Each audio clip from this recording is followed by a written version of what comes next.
Hi guys, and welcome to smART, the show where we investigate art. Today we're at the Empire Community Centre off the Donegal Road, and we're going to be finding out about graffiti.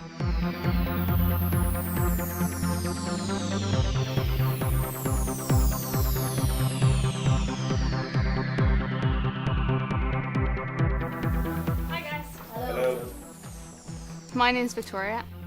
Can you tell me about what you do at the centre and a little bit about yourselves? This is Empire Community Centre off the Donegal Road. My favourite things to do in Empire is to play football. And do you do many art projects, and what art do you like? We don't really do many art projects here, but we like to do more. And I'm here today to talk to you about graffiti. Now, have you seen any examples of nice graffiti in Belfast? We went on a bus tour around Belfast. We went to East Belfast to see Teenage Dreams. And what do you think about graffiti? Have you seen much of it in your area? There's some graffiti that's scary and unwelcoming to people, and sometimes there's threats on the walls. It's not really an art form if people are scribbling what they want on the wall and giving graffiti a bad name. I've seen some good graffiti because it's colourful and sometimes gets a message across to people. Okay guys, we actually have an artist who's outside called Tim, and he's going to be telling us more about it, so let's go.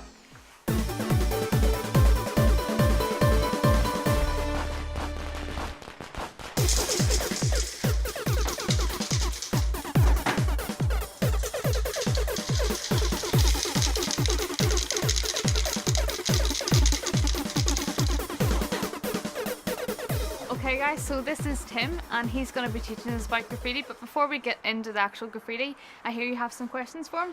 What are the different types of graffiti and graffiti artists? Well, it can be loosely divided into two groups. You have graffiti writers who specifically write on walls, it's all text based, or you have street artists who are the guys that do everything else, from doing stencils to moss graffiti to doing character based stuff, and the two of them are very separate, but most people would call anything that goes on a wall with paint graffiti, but technically it's not. Can you tell us a little bit about the history of graffiti? Well, modern graffiti started kind of in the early 80s in New York, but man has been making marks on walls from thousands of years ago, from the hieroglyphs in Egypt right through to sort of cave paintings or whatever. But modern graffiti's tied in with hip-hop. What's the difference between a mural and a piece of graffiti? Well, technically there's no real difference, but I think in terms of Belfast and Northern Ireland, a mural would deal with very sort of traditional subject matter, whereas graffiti's very contemporary and a bit more modern. But at the end of the day, they're both pieces of art that go onto a wall directly. Okay guys, great questions. Now Tim's actually going to tell us what we're going to be doing today. We have our blank wall, which is our blank canvas, and as you know, the area that we're working in today has been identified as a peace garden. So the design that you've come up with is a bit of graffiti writing reflecting the future of this space. Okay Tim, that sounds great. So guys, will we get to it?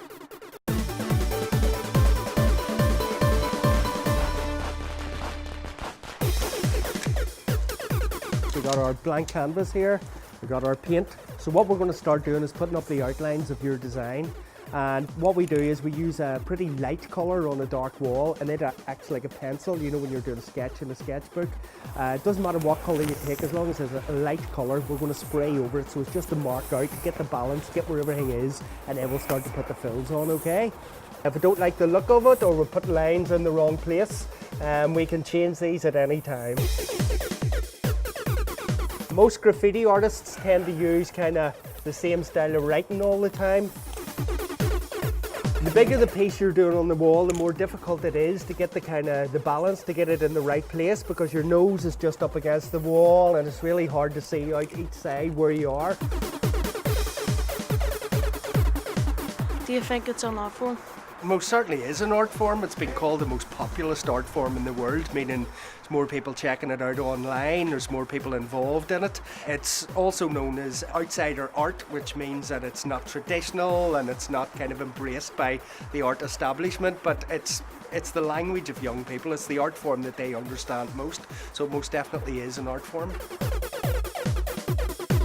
There's no right way and no wrong way to do graffiti art. It's each artist kind of makes it their own. And it's really handy if you mess up, because you can just tell people it's supposed to look like that. Like over here, the E is a bit smaller. If you look at the bottom of the P there, it's quite far down. And if you run a line along it, you find the E is a little bit high.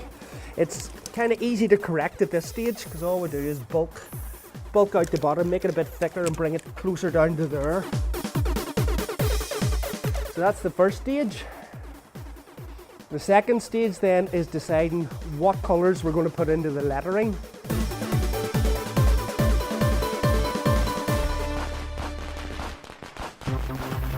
What we'll have here is the colours that we're going to be using today. So among yourselves decide what you think, maybe 3 colours in the lettering and 1 colour for your outline.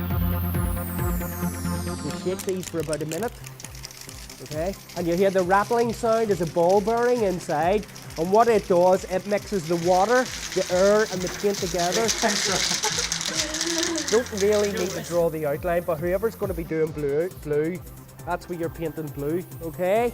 Similarly across here, you're going to be doing blue in there. When you're doing an outline, the idea is get the can almost touching the wall. If you don't, this is what happens. You're trying to do a line and you get a big furry line.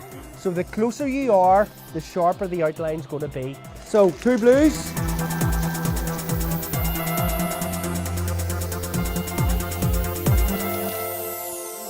So you're going from, okay, who's got pink? Pink and then yellow. So it's the middle of each one.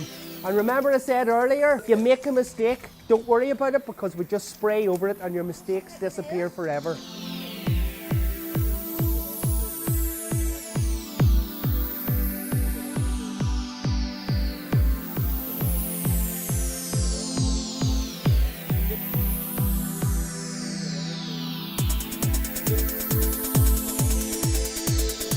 What do you think about illegal graffiti and tagging?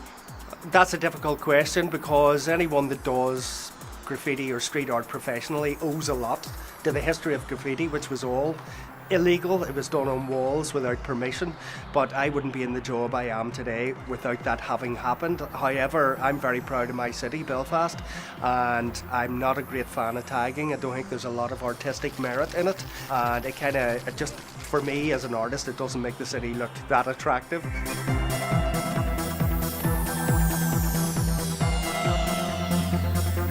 So we'll have a little bit of time left and we'll have a little bit of wall space left. So what I want you to do now is go over to the wall and tag your name or write your name with the colour of your choice. Off you go.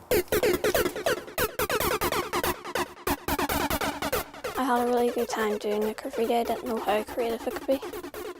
It's really good that we came up with the design because now we can see it every day.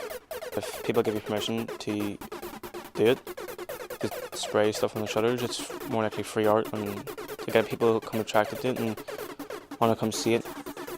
It makes the place wherever you're doing it look better.